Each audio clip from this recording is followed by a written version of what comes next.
The sky above Virelia was dark, not just night dark, but storm dark. Thick clouds rolled over the city like a blanket soaked in ink. Lightning cracked across the sky every few minutes, lighting up the tall towers that reached into the heavens. At the top of one such tower sat the Galactic Council chamber. It was a place where decisions were made, big ones that changed the fate of planets. Inside, the room buzzed with voices, all speaking at once. Some were high-pitched, some deep and guttural. Some came from creatures covered in scales or fur, others had skin like stone or eyes on stalks. But they all had one thing in common: fear. The war had gone on for too long. No one remembered when it began, only that it did. And now, the enemy was closing in. They called themselves the Zalari. No one knew what they looked like because no one who saw them lived to tell the tale. They moved through space like fire through dry grass, consuming entire star systems in silence. Their ships didn't fight like normal ships, they shifted, appearing and disappearing without warning. They didn't use weapons. They used something worse, something that made planets go dark overnight. And now, the Zenthari Alliance, the largest and strongest group of species in known space, was losing badly. In the middle of the chamber, a large hologram flickered. It showed a map of the galaxy. Red dots marked worlds that had fallen. Yellow dots showed those under attack. Green ones were still safe, but the green dots were getting fewer. At the head of the table sat the counselor, Darnell Quinn, a tall human with gray hair and tired eyes. He was one of the few humans left in the council. Once there had been more, but after the fall of Earth Prime, most of humanity had disappeared from galactic politics. Darnell stood slowly. His voice was calm, but his hands trembled slightly as he gripped the edge of the table. "We are out of time," he said. "We have lost 3 more colonies this week. If we do not act now, we will lose everything." A heavy silence followed. Then a reptilian alien named Ambassador Ralik leaned forward. His scales shimmered faintly in the dim light. "You speak truth, counselor," he said. "But what would you have us do?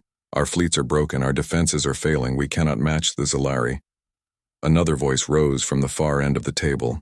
This one belonged to Minister Nira, a small insect-like being with 4 arms and glowing eyes. "There is an option," she said softly. "One we have avoided for centuries." There was a pause. Then, murmurs spread around the room like wind before a storm. Everyone knew what she meant. "The humans," someone whispered. A heavy silence fell again. Darnell closed his eyes for a moment. "Yes," he said. "It is time." Across the room, a bird-like creature with silver feathers squawked in protest. "No," it said. "You know why we locked them away. You know what they are capable of." "I do," Darnell replied. "But I also know what happens if we do nothing." He looked around the room. "They were never truly dangerous," he continued. "Just unpredictable, different, and now perhaps exactly what we need." There were nods. There were frowns. There was fear, but the motion passed. The humans would be released. 2 days later, a small transport ship named the SS Argus docked at the edge of Virelia's capital orbit station. It was not a warship. It was not fast. It was not flashy. It was a diplomatic vessel, built for meetings and negotiations, not battles.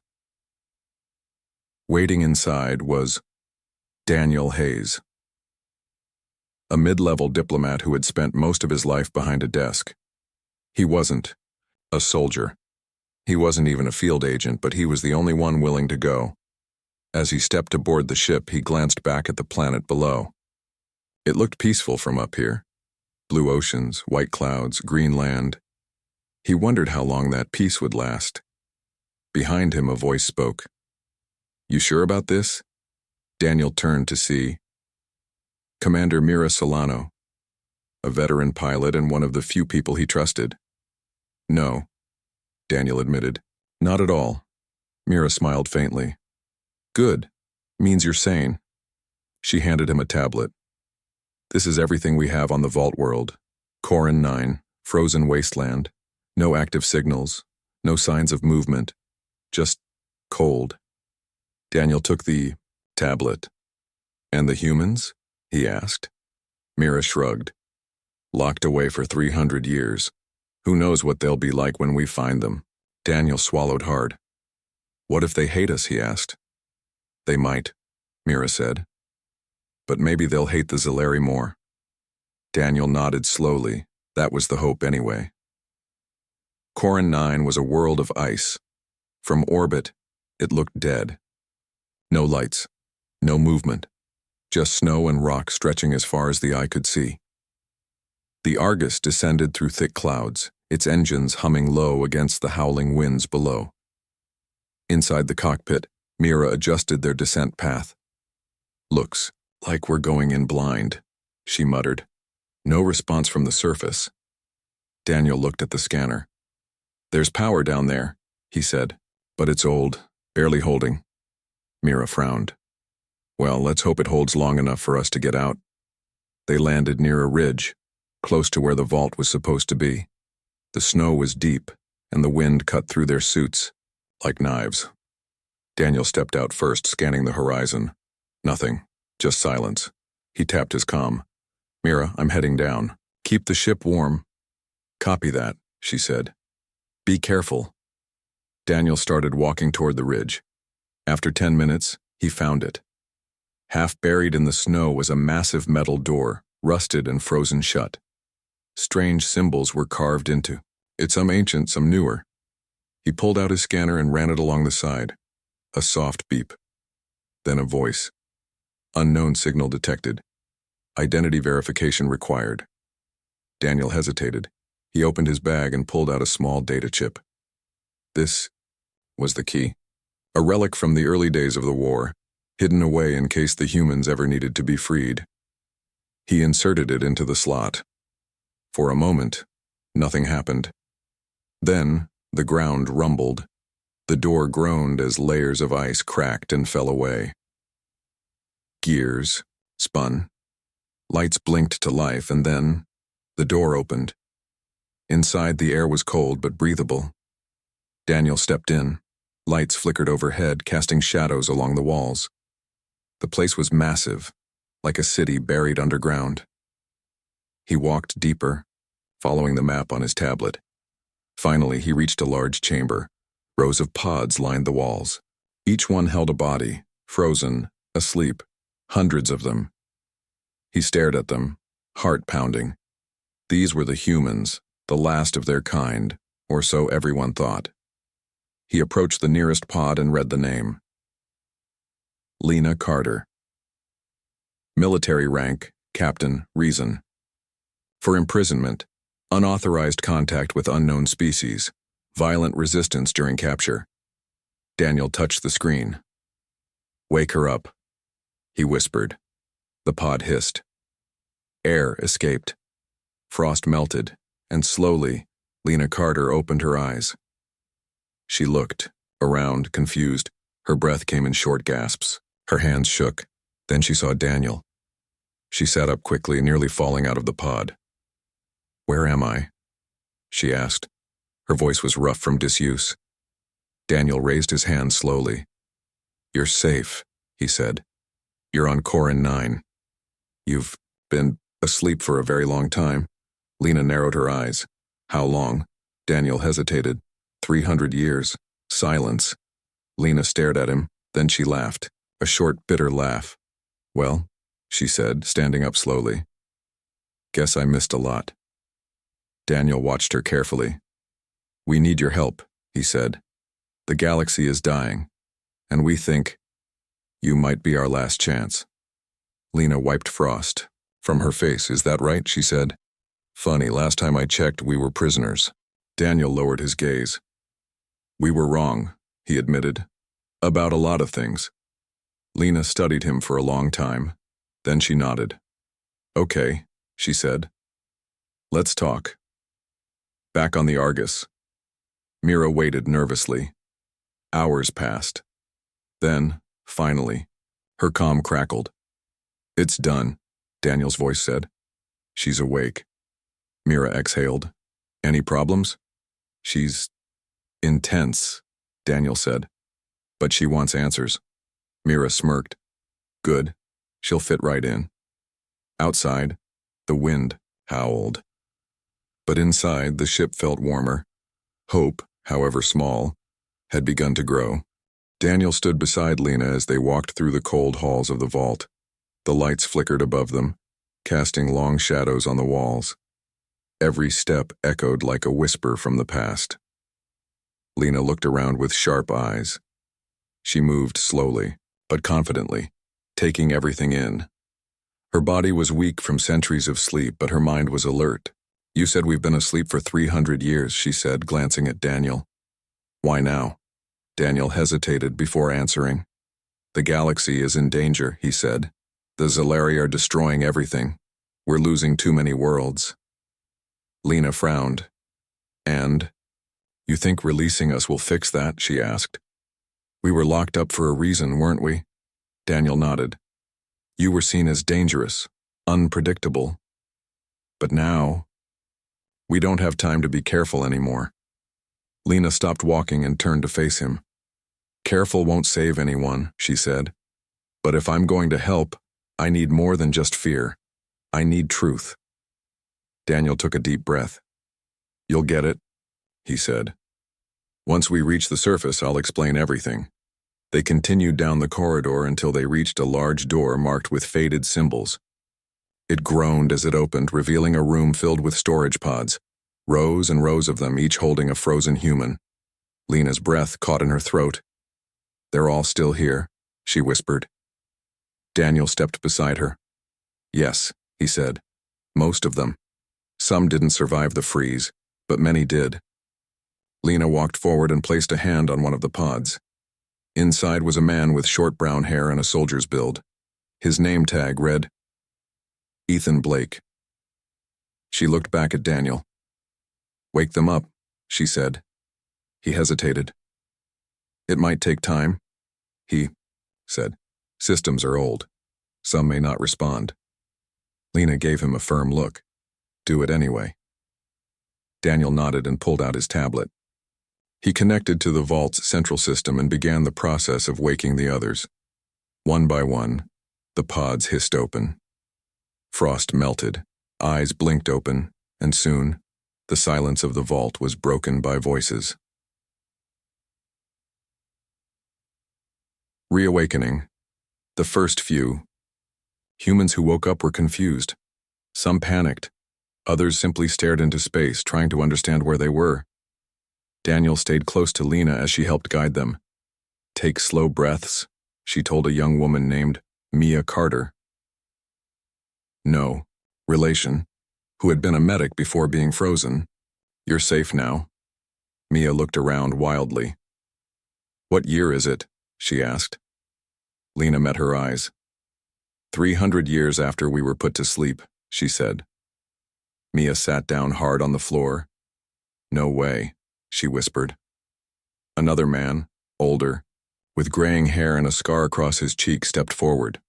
This is real? He asked. Lena nodded. It's real, she said. And we've got work to do.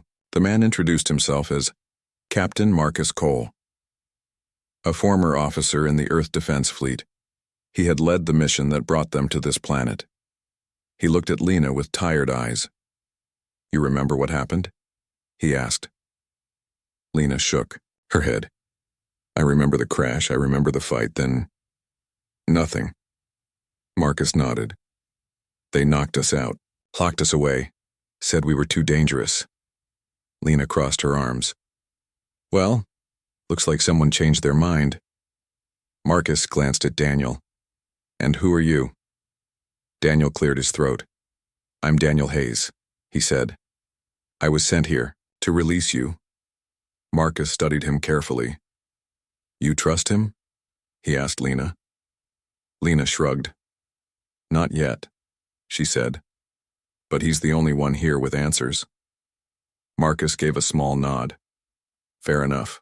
Secure life aboard the Argus. It took hours to wake the rest of the humans. Not all of them made it. Some bodies hadn't survived the freezing process, but nearly 50 came back to life. Daniel led them to the surface, where the Argus waited. Psycho. They stepped onto the icy ground. Many of them gasped at the sight of the sky. They hadn't seen stars or clouds or wind in over 3 centuries. Lena stood beside Daniel. "It's beautiful," she said softly. Daniel smiled. "It is," he agreed. Even with the cold, they boarded the ship, and the crew welcomed them with cautious curiosity. Mira Solano, the pilot, greeted Lena with a handshake. "I've heard a lot about you," Mira said. Lena raised an eyebrow. "All good, I hope." Mira laughed. "Depends who you ask." Inside the ship, the humans settled in. They were given warm clothes, food, and medical checks. Mia worked alongside the alien medics, asking questions and helping treat those who were still weak. Meanwhile, Lena and Marcus gathered the others in the main room. "We don't know much yet," Lena said, "but we're free now. And from what I can tell, the galaxy needs us." A younger man, Jordan Lee, spoke up. "Need us how?" he asked. "What's going on out there?" Lena looked at Daniel. "That's what we're here to find out." Daniel stepped forward. "The Zellari are attacking entire star systems," he said.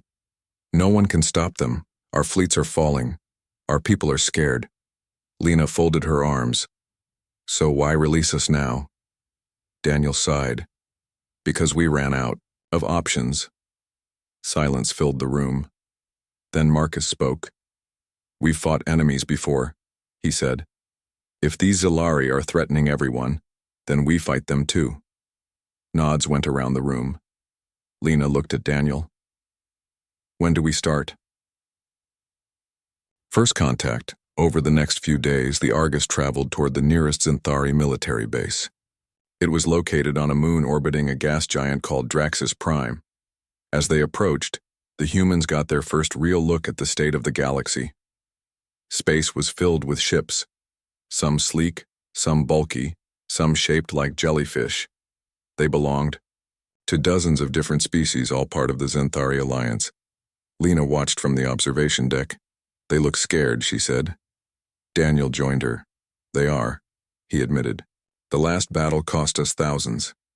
We lost 2 moons." Lena narrowed her eyes. "Then we'd better make sure the next one isn't a loss." When they docked, the humans were met with suspicion. Alien soldiers eyed them warily. Scientists whispered behind closed doors. Some saw them as heroes. Others saw them as threats. Lena ignored the stares and kept moving. At the base commander's office, she met Commander Tarek, a tall insectoid leader with glowing blue eyes. "You are the humans," he said, studying Lena closely. "That's right," she said. Tarek leaned forward. "My people believe you are unstable," he said, "that you act without logic." Lena smirked. "Maybe," she said, "but sometimes chaos wins wars." Tarek studied her for a long moment. "We shall see," he said. Training and testing. The humans were given quarters and allowed limited access to the base. They trained every day, running simulations, sparring, learning new weapons. To the aliens, they seemed reckless. They shouted during drills. They laughed when they failed. They didn't follow orders blindly, but they adapted quickly. During one exercise, a mock battle was set up between the humans and a team of Zentari warriors.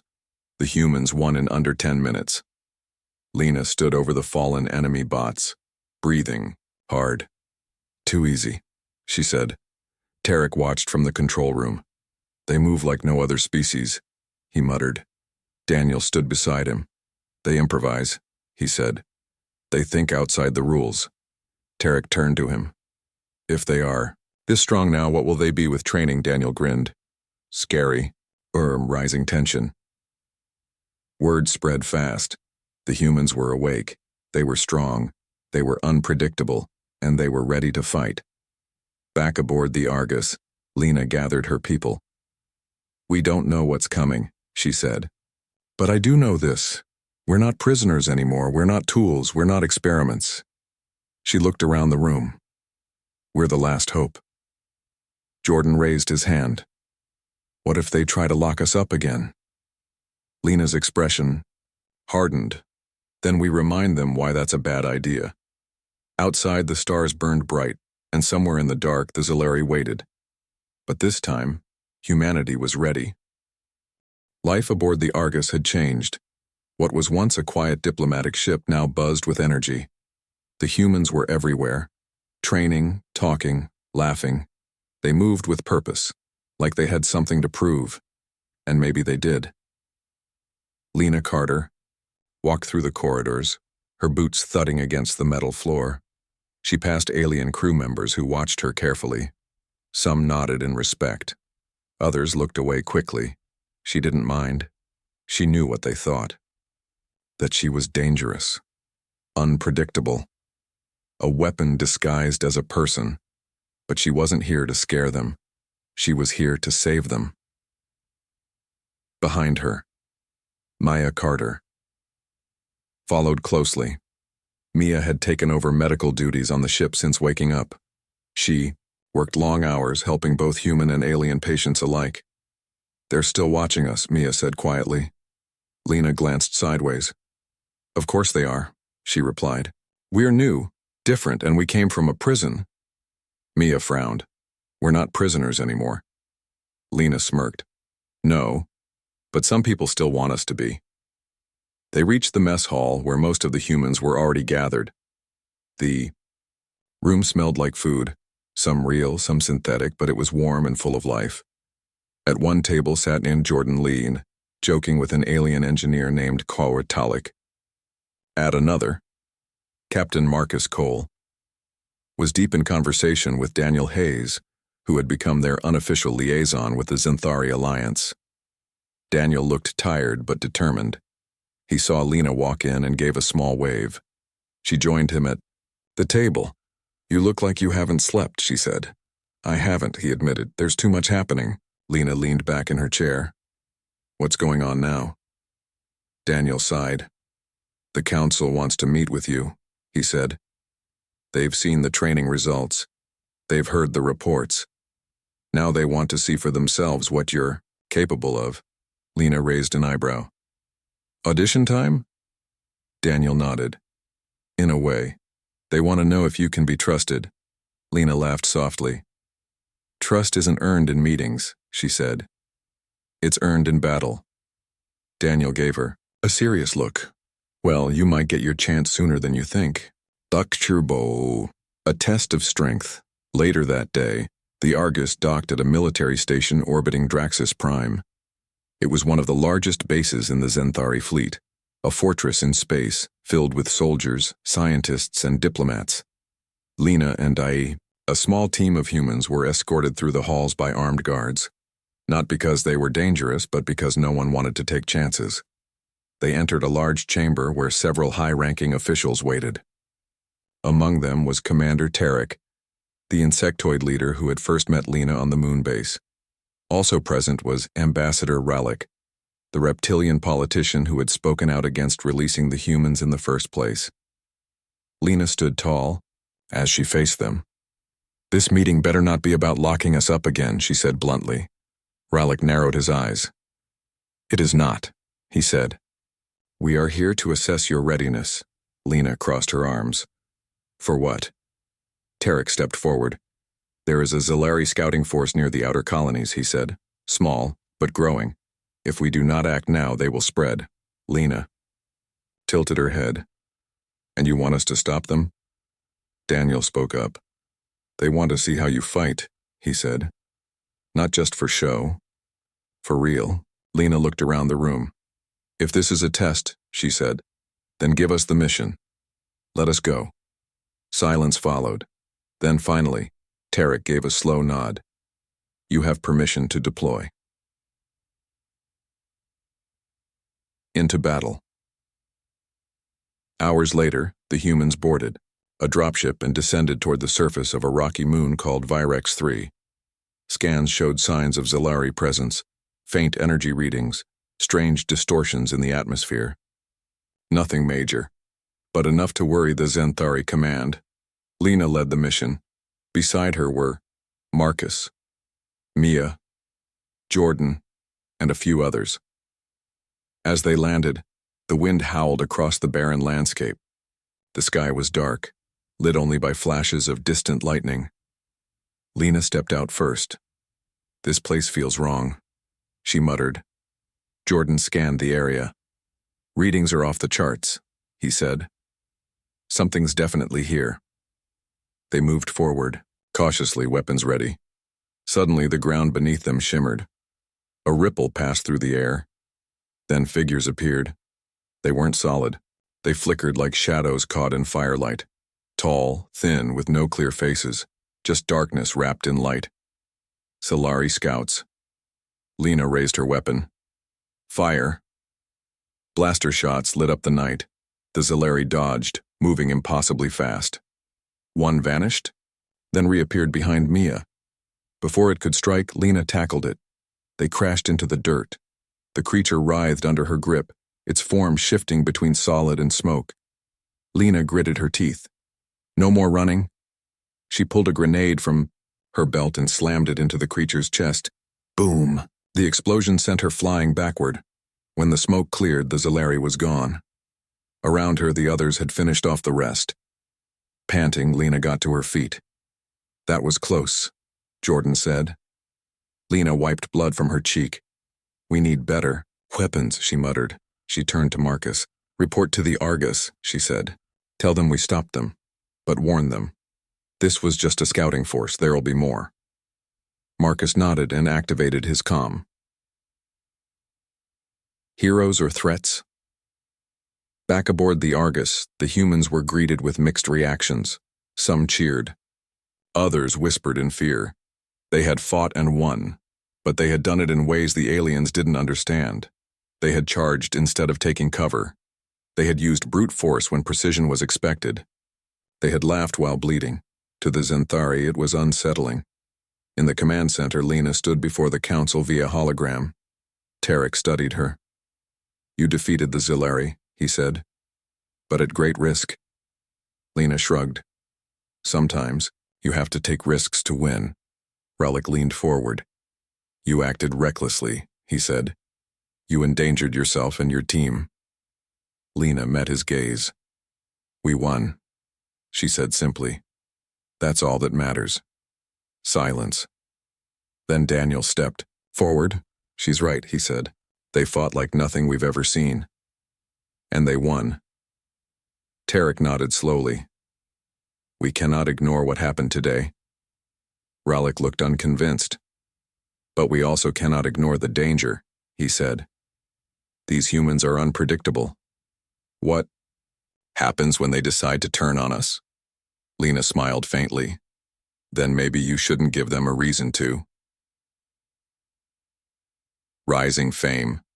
Word spread fast. The humans had fought the Zilari and won. Across the galaxy, messages were shared. Videos of the battle. Quotes from Lena's speech to the council. She became a symbol overnight. Some called her a hero. Others called her a monster. But everyone was talking. On the Argus, life continued. The humans trained harder. They learned new tactics. They built trust with some of the alien crew. Mia worked with the medics, teaching them human medicine. Jordan sparred with Talek, learning each other's fighting styles. Even Daniel found himself changing. He started spending more time with Lena, talking late into the night about the past, the future, and everything in between. One evening, as they sat on the observation deck, Lena broke the silence. "You trust me yet?" she asked. Daniel looked at her. "I'm getting there." She smirked. "Good, because I think we're just getting started." Outside, the stars burned bright, and somewhere in the distance, the war was far from over. But now, the galaxy had something it hadn't had in years. Hope. Human hope. And it was just beginning. The stars above Draxis Prime were dimmed by smoke. From orbit, the planet looked like a battlefield. Fires burned across the surface. Explosions lit up the night. Ships clashed in the sky, some sleek and fast, others massive and slow. But all were fighting for survival. This was no longer just a war. It was the last stand, and humanity was right in the middle of it. A desperate defense. Back on the Argus, Lena stood beside Daniel and Mira as they watched the chaos unfold on their screens. "This is bad," Mira muttered. "Really bad." Daniel clenched his fists. "We're losing ground," he said. "The outer colonies have fallen. Now they're pushing toward the capital." Lena studied the map. "They're moving fast," she said. "Too fast." Mira nodded. "They've learned from us," she said. "They adapt, just like we do." Lena turned to them. "We need to get down there," she said. "Now." Daniel hesitated. "The council hasn't approved human involvement yet," he said. "They still see us as unstable." Lena gave him a sharp look. "Well then, let's show them what stability looks like." Ismaldi. Into the fire. Hours later, Lena and her team boarded a dropship and descended through the thick clouds toward the surface. Below them, the city of Adraxis Prime was under siege. Solari ships hovered above the skyline, sending pulses of energy that caused buildings to vanish into nothingness. Alien soldiers fought desperately to hold the line, but they were being pushed back. The dropship landed behind enemy lines. Lena led the way out, her weapon ready. "Stay tight," she ordered. "We move fast and hit hard." Her team followed, without question. They moved through the ruins of an old command center, dodging fire from both sides. Jordan spotted movement ahead.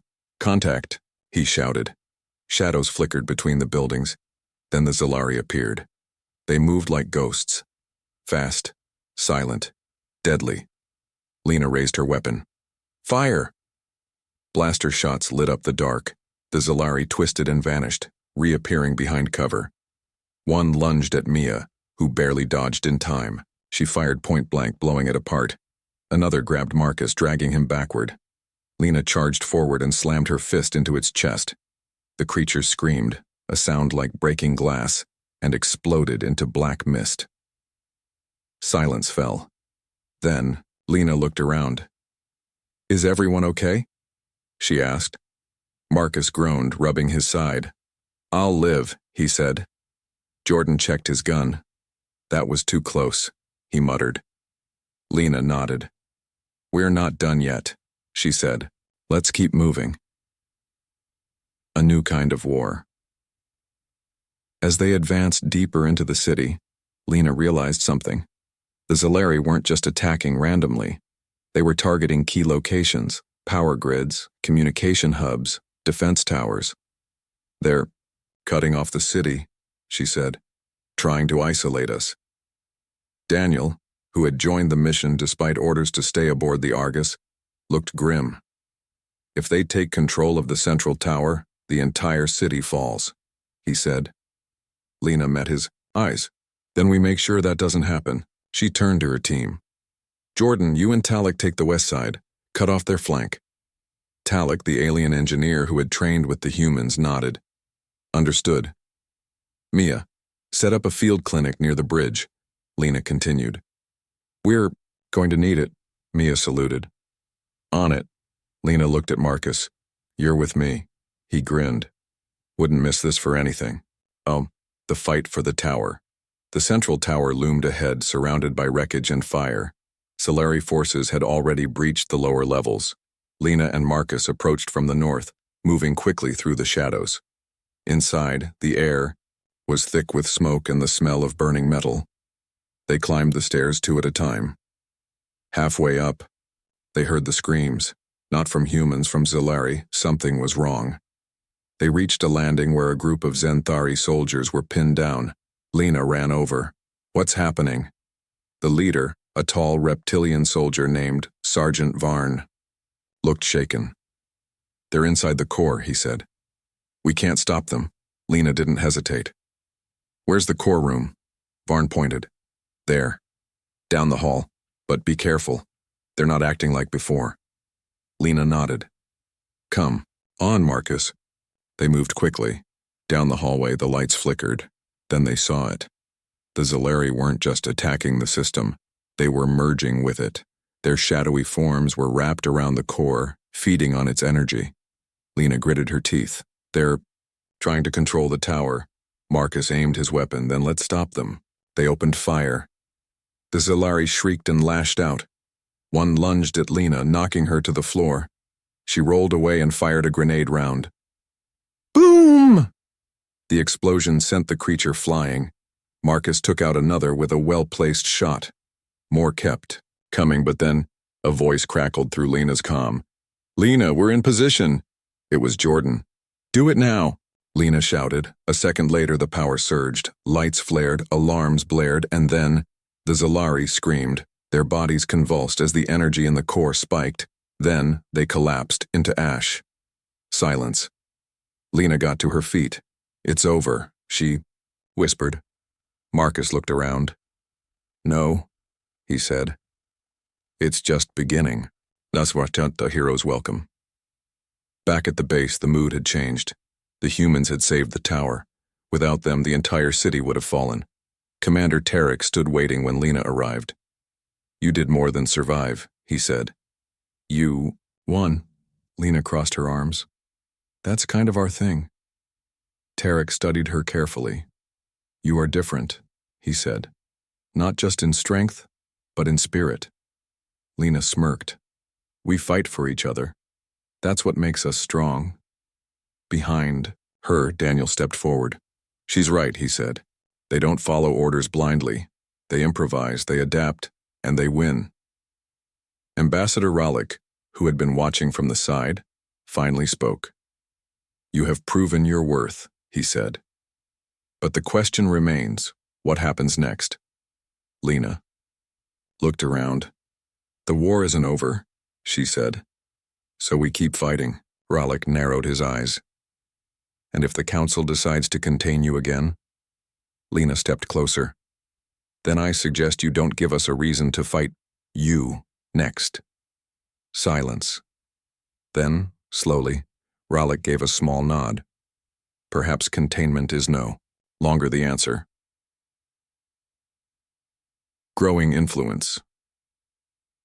In the days that followed, everything changed. Humanity was no longer seen as prisoners or threats. They were allies, heroes. Across the galaxy, messages spread about the battle, how a small team of humans had turned the tide, how they had fought without fear, without hesitation.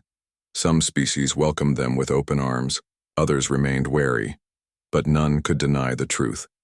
Humans were the spark the galaxy needed. On the Argus, life continued. Mia worked alongside alien medics, teaching new techniques. Jordan sparred with Talik every morning. Marcus trained new recruits, showing them how to fight like humans. Even Daniel found himself changing. He spent more time with Lena, talking late into the night.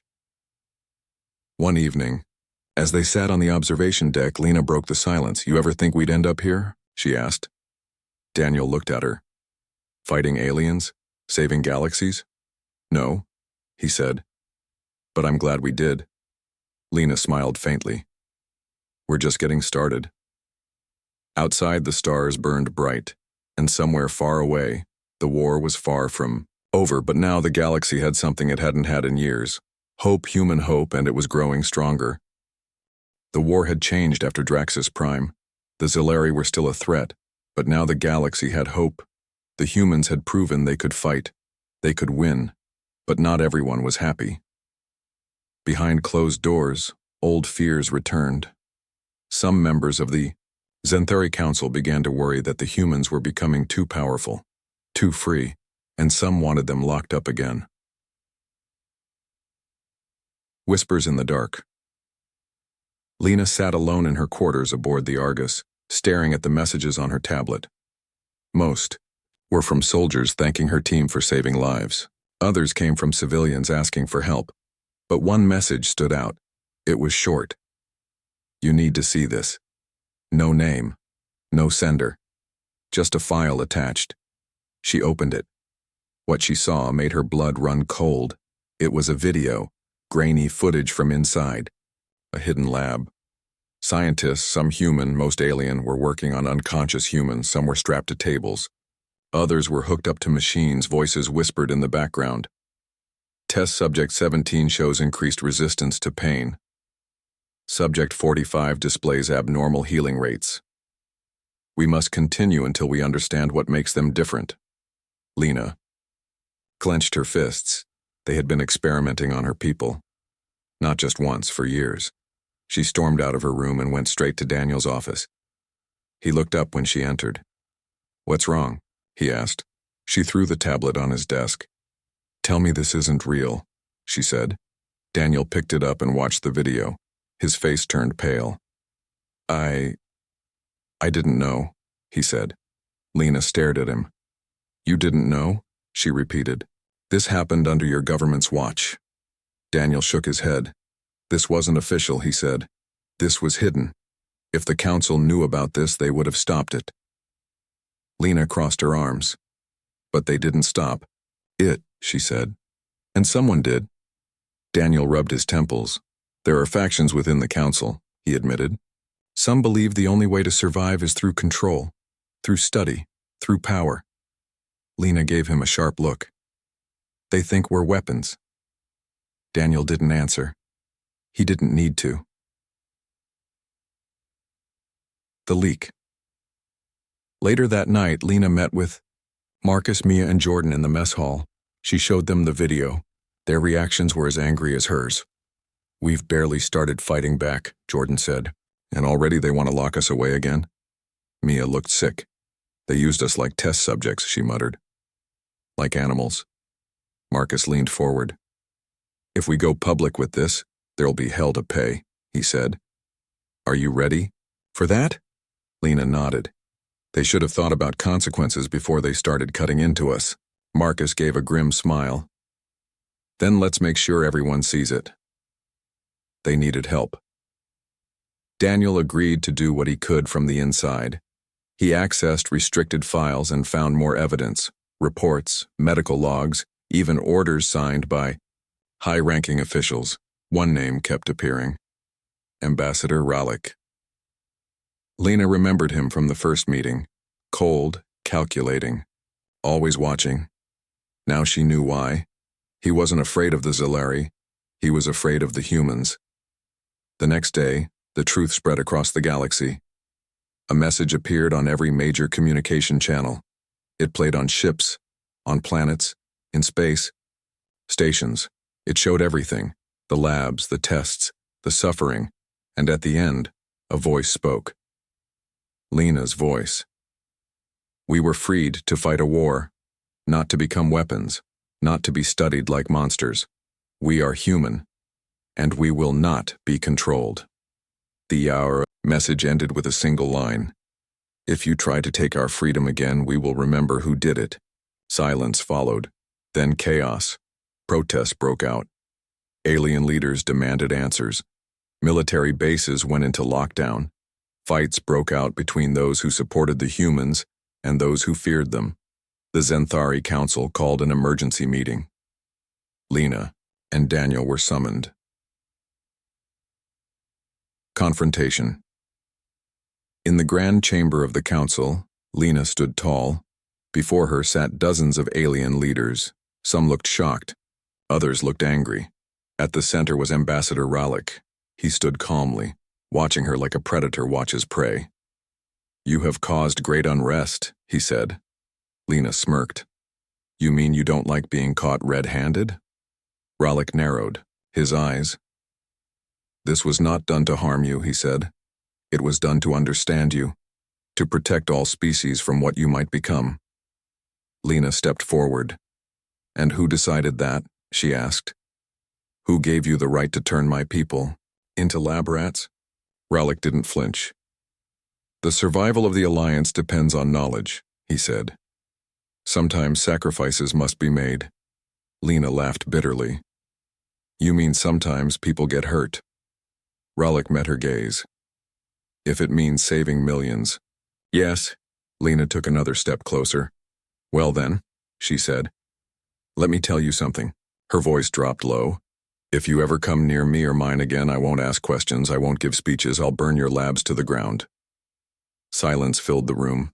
Then, slowly, Commander Tarek rose. I believe the humans have earned their place among us, he said. We cannot claim to be a united front if we treat them as prisoners.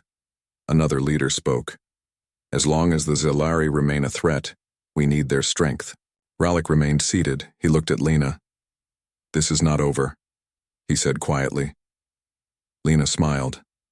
No, she said. It's just getting started. New beginnings.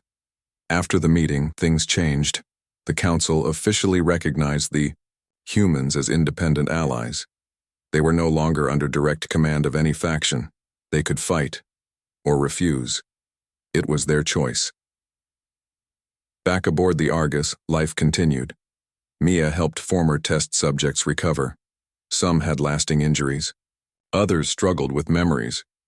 Jordan trained new recruits, teaching them how to fight like humans. Marcus worked with Daniel to gather more intelligence on secret experiments. And Lena? She stood on the observation deck, watching the stars. Daniel joined her. You okay? He asked. She shrugged. Still angry, she admitted. But I'm focused. Daniel looked at her. You really think we can trust anyone now? Lena smirked. Trust has to be earned, she said. And we just made sure nobody forgets that. Daniel nodded slowly. So what now? Lena looked out at the stars. Now, we keep fighting, she said. On our terms. Outside, the war was far from over. But now the galaxy had something it hadn't had in years. Hope, human hope. And it was growing stronger. The stars were quiet, but the silence was heavy. Across the galaxy, the war had reached its breaking point. The Zilari had grown stronger. Their attacks were faster, more coordinated. Entire systems had vanished without a trace, and now, they were coming for the last stronghold of the Zenthari Alliance. It was time to make a stand. On board the Argus, Lena stood with her team in the command room. Maps lit up the walls. Red lines showed enemy movement. Green dots marked their own forces. They didn't have much. Daniel sat at the table studying reports. They've built something, he said. A weapon. It doesn't just destroy planets. It erases them. Lena looked at him. What do you mean, erases? Daniel swallowed hard. It takes them out of existence, he said. Like they were never there. Silence filled the room. Marcus leaned forward. If they use it here, we're done. Lena nodded slowly. Then we stop them before they get the chance. Mia crossed her arms. We can't fight that kind of power, she said. Not head on. Jordan frowned. So what's the plan? Lena looked around the room. We hit them where they don't expect it, she said. We go straight to the heart of their base. We take that thing offline before they can use it. Talik, the alien engineer who had trained with them since the start, raised an eyebrow. That's insane, he said. Lena smirked. Yeah, she said. But it might work. Gathering the troops. Word spread fast. The humans were leading a final mission. Some aliens believed in them. Others still feared them. But many joined anyway. From every corner of the galaxy, soldiers answered the call. Not just humans, Zenthari warriors, pilots, medics, engineers. They came from broken fleets, scattered colonies, and forgotten worlds. They knew this could be their last fight, but they also knew one thing. If the humans were willing to die for them, then so were they. Back on the Argus, Lena addressed the gathered forces. She stood tall on the platform, looking out over the crowd. We're not the strongest, she said. We're not the fastest, but we fight harder than anyone. She scanned the faces. We don't back down. We don't run. We fight for each other. And today we fight for everything. A cheer rose. Some shouted. Some pounded their weapons against the floor. Even Daniel felt his heart race. Later, as they prepared for launch, he found Lena alone in the hallway. You really think we can win? He asked. She looked at him. No, she said. But I know we have to try. He nodded. I'm going with you. She gave him a small smile. I wouldn't let you stay behind. Into the heart of darkness. The mission began at dawn. Dozens of ships left the main fleet flying toward the Zalari's central nexus, a massive station orbiting a dying star. As they approached, the darkness around it pulsed like a living thing. This place feels wrong, Jordan muttered. Lena tightened, her grip on her weapon. Then let's fix it. They launched their attack. Human dropships led the charge, weaving through enemy fire. Alien fighters provided cover. Explosions lit up space. Inside one of the dropships, Lena, Marcus, Mia, Jordan, and a small strike team readied themselves. As the ship landed on the station, the lights flickered. Then the doors opened. They stepped onto cold metal floors. Behind them, the battle raged. In front of them, the unknown. Lena took point. Stay sharp, she said. They'll be waiting. And they were. Shadows moved along the walls. Figures flickered in and out of sight. Zalari. They struck fast. One lunged at Mia, but she fired a shot that sent it flying backward. Another tried to grab Jordan, but he dodged and slammed his rifle into its chest. Lena fought like a storm. Every move was fast. Every shot was true. They pushed forward, deeper into the station. Finally, they reached the core room. At the center was the weapon. It pulsed with dark energy, humming like a heartbeat. Lena looked at Talik, who had joined the team. Can you shut it down? She asked. Talik studied the controls. I can try, he said. Lena turned to Marcus. You and Jordan hold the door. They nodded and took position. More Zalari came. The fight was brutal. Blaster fire lit up the halls. Bodies crashed against walls. Blood stained the floor, but the humans held their ground. The end of everything. Inside the core room, Talik worked fast. Almost there, he muttered. Lena watched the monitors. Outside, the battle was turning. Alien forces were pushing back. Human soldiers were leading charges, inspiring others, but then an alarm blared. Something's happening, Daniel shouted. The weapon flared, energy surged, a beam shot outward, and somewhere far away a planet vanished. Lena's eyes widened. They fired it, she whispered. Talik cursed.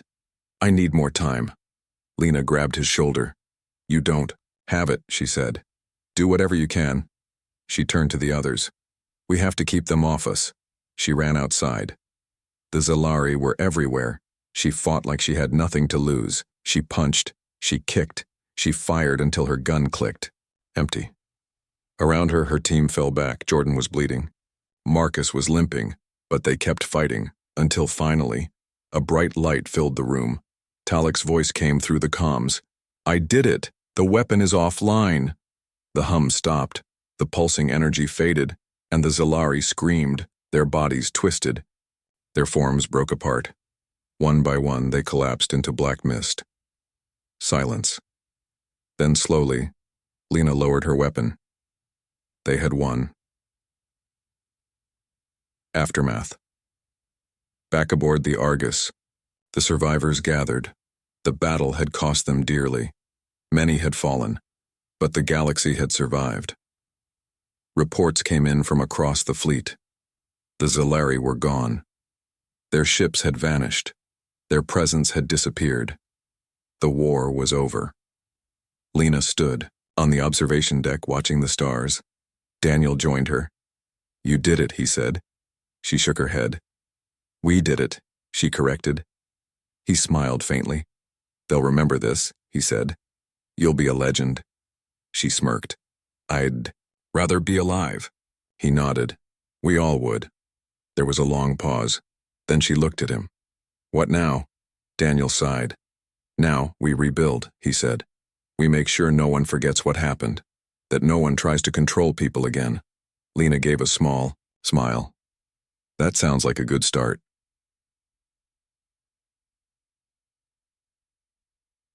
Legacy of the humans.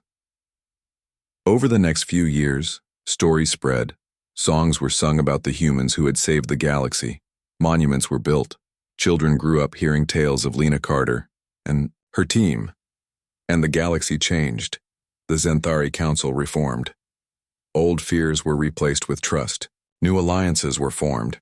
Humans were no longer seen as threats. They were seen as heroes, as equals, as hope. Back on Earth Prime, a new city rose from the ruins, named after the woman who had led the final fight, Carter City, and above it, a statue. Stood tall, a woman standing firm with the words carved beneath. We are not just hope. We are the future.